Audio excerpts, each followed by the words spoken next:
안녕하세요. 아틀란타 한인 여러분. 부동산 전문인 잔희정입니다. 2022년 7월 월간 시장 보고서에 오신 것을 환영합니다. 지금 주택시장에는 무슨 일이 일어나고 있는 걸까요? 연초 이후로 거의 2배 가까이 오른 금리와 현재 경제 상황으로 인해 사람들은 주택 구매를 중단한 것일까요? 이것으로 인해 우리가 2년 동안 보아왔던 높은 주택 가격 인상은 끝난 것이고 앞으로 주택 가격은 하락할 것이라고 봐도 될까요? 오늘 우리는 여기에 대한 답들을 찾아보겠습니다.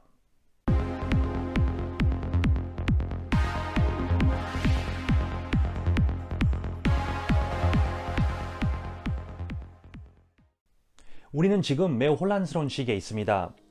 인플레이션을 겪고 있으면서 동시에 경기 침체를 직면하고 있는데요. 오늘 먼저 이 경기 침체에 대해 이야기해 보고자 합니다. 왜냐하면 경기 침체가 주택시장에 미치는 영향을 알고 있어야 하는 점들이 있기 때문입니다. 먼저 어느 한 융자 전문가가 언급한 인용문을 살펴보겠습니다. 역사적으로 경기 침체기에는 경기 침체가 시작될 때 금리가 인상합니다. 그러나 경기 침체에서 벗어나기 위해 금리를 낮추어 경기를 부양하는 것을 보았습니다. 역사적으로 우리는 반복적으로 금리가 상승한 후 금리를 다시 낮추는 것을 보아왔습니다. 그럼 이 말이 맞는지 실제 수치를 한번 살펴보겠습니다.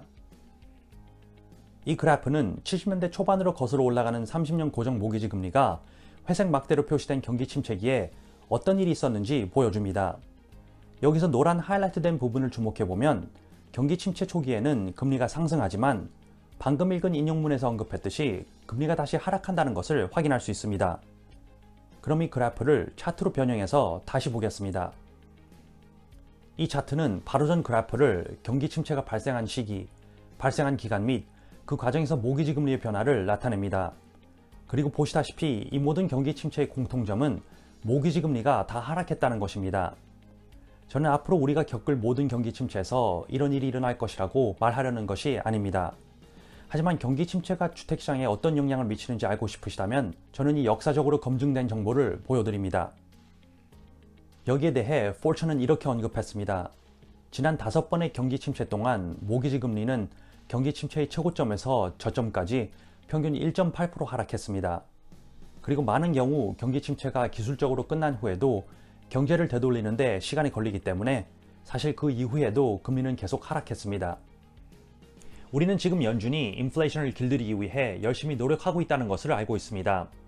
그리고 그들은 연방기금 금리를 인상함으로써 경제를 둔화시켰고 또한 연착륙을 지금 설계하고 있다는 것을 들으셨을 겁니다. 왜냐하면 이 작업을 올바르게 수행하지 않으면 경기 침체가 발생할 것이기 때문입니다. 하지만 불행히도 올해 1분기 GDP가 마이너스였고 지금 막 끝난 2분기 GDP도 마이너스였다는 소식이 들리기 시작합니다. 그리고 앞서 제가 언급했듯이 경기 침체의 정의는 2분기 연속 마이너스 GDP를 기록하는 것이기 때문에 우리는 지금 경기 침체에 있다고 할 수 있습니다. 연준은 주택시장이 경제에 미치는 영향이 막대하다는 것을 알고 있습니다. 주택시장은 경제를 경기 침체에서 벗어나게 했었으며 앞으로도 그럴 것이라고 믿습니다. 또한 연준은 주택시장이 먼저 회복하지 않으면 미국 경제가 회복될 수 없다는 것을 잘 알고 있으며 이것이 과거 경기 침체 기간 동안 금리가 하락하는 주기적 사고가 있었던 이유입니다. 그리고 저는 경기 침체가 주택 위기로 이어지지 않는다는 것을 다시 한번 말씀드리고 싶습니다. 우리는 최근 겪었던 6번의 경기 침체에서 주택 가격은 6번 중 4번 인상했습니다. 1991년에는 소폭 하락했지만 사람들이 기억하는 것은 2008년이고 이것은 많은 사람들에게 안타깝게도 경기 침체의 새로운 정의가 되었습니다. 그러나 제가 이전에 설명했듯이 지금 우리가 직면하고 있는 것은 2008년과 매우 다릅니다. 그럼 이제 매물에 대해 이야기해 보겠습니다. 우리는 지금 구매자 활동이 뜸해지고 있고 더 많은 매물이 시장에 출시되고 있다고 알고 있습니다. 그러면 우리가 이제 판매자 시장에서 벗어나 구매자 시장으로 진입한다고 이해하는 것이 맞을까요? 자, 현재 매물 상황이 어떤지 정확하게 설명해 드리겠습니다. 현재 주택시장에서 판매 가능한 주택에 구매자가 제시하는 오퍼의 수가 전국적으로 감소했습니다. 통계에 따르면 4월의 평균 오퍼는 5.5개였다가 5월의 평균 5개로 떨어졌지만 최근 6월에 발표한 오퍼의 수는 평균 4.2개로 보고되었습니다. 또한 정가 이상의 오퍼도 전국적으로 떨어졌습니다.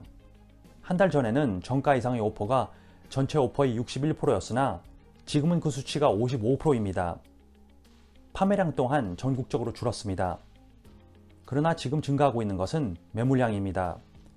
그리고 현재 많은 매물이 시장에 출시되는 것 같이 보이지만 현실은 팬데믹 이전의 기준보다 훨씬 낮습니다. 현재 많은 분들이 생각하시는 것보다 매물이 그렇게 많지 않은 것입니다. 오히려 주택이 판매되는 속도가 느려졌습니다. 여기에 대해 First American의 수석 경제학자 마크 플레밍은 이렇게 말했습니다.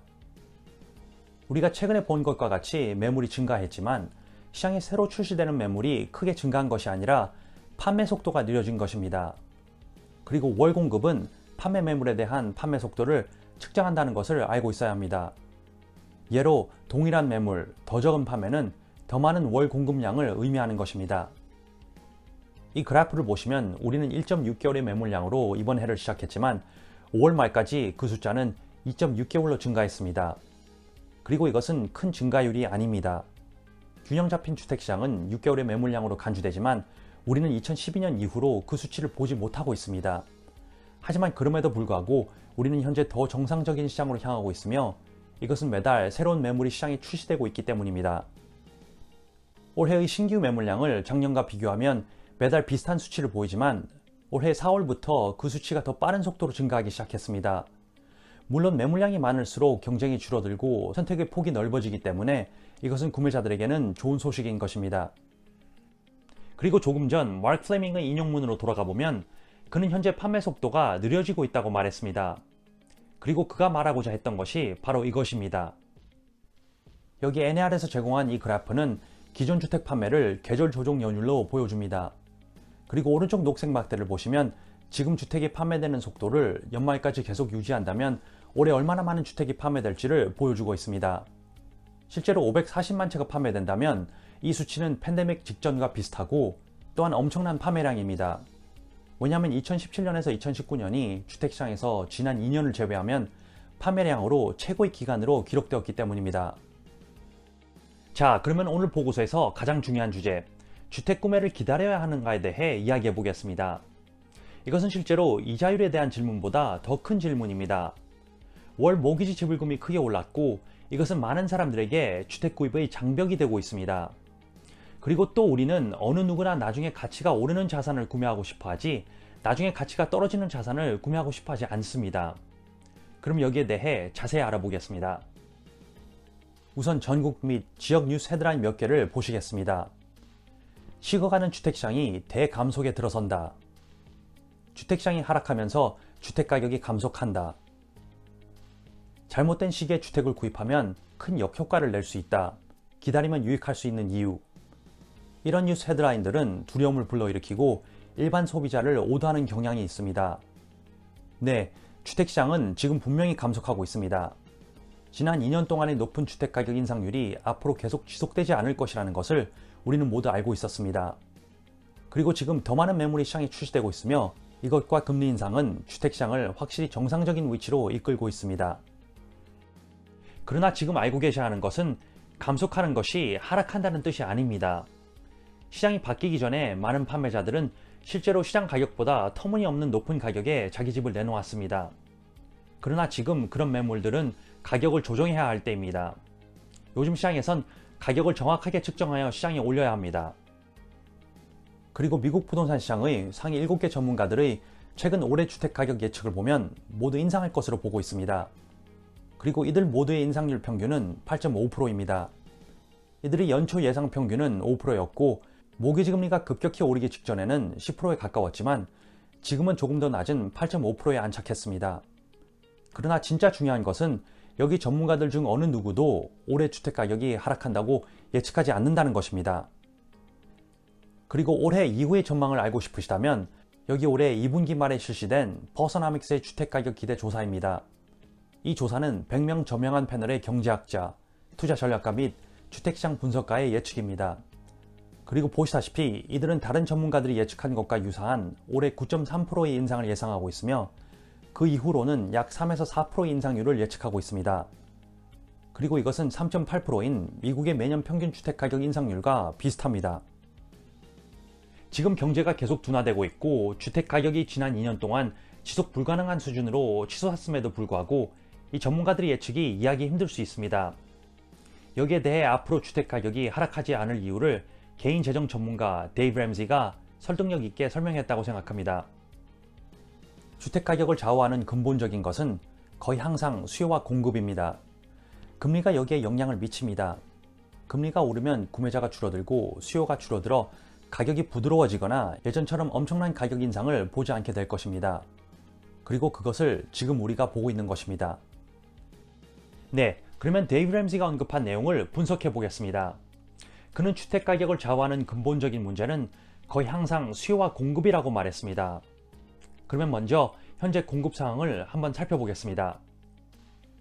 이 그래프는 미국에서 1970년도 이후 매년 몇 채의 단독주택이 구축되었는지를 보여줍니다. 기억하신다면 제가 예전에도 이 그래프를 보여드리면서 지금 우리가 매물이 모자란 이유는 2008년 이후 주택을 구축하지 않아서라고 말씀드렸었습니다. 자, 다시 보시면 파란색 막대는 모두 2008년 이전에 구축한 주택이고 회색 막대는 그 이후입니다. 그리고 보시다시피 지난 14년 동안 구축한 주택의 수는 지난 50년 평균 이하였습니다. 올해 우리는 2008년 이후 처음으로 저 평균을 돌파할 것으로 예상하고 있지만 여전히 현재 구매자 수요를 충족하기에 필요한 수보다 훨씬 낮습니다. 그리고 이것이 현재 공급 상황입니다. 그러면 수요는 어떨까요? 이 그래프를 보시면 각 세대의 현재 인구수를 나타냅니다. 그리고 보시다시피 세 개의 파란색 막대가 나타내는 밀레니얼 세대는 베이비부머 세대 이후로 가장 많이 태어난 세대입니다. 그리고 통계적으로 파란색 네모 안의 20세에서 35세 사이가 주택 구매 성수기인데 보시면 이 연령대에 많은 인구수가 있음을 알 수 있습니다. NAR에 따르면 최근 주택 구매자 설문조사에서 첫 주택 구매자의 81%와 모든 주택 구매자의 43%가 이 연령대에 속한다고 합니다.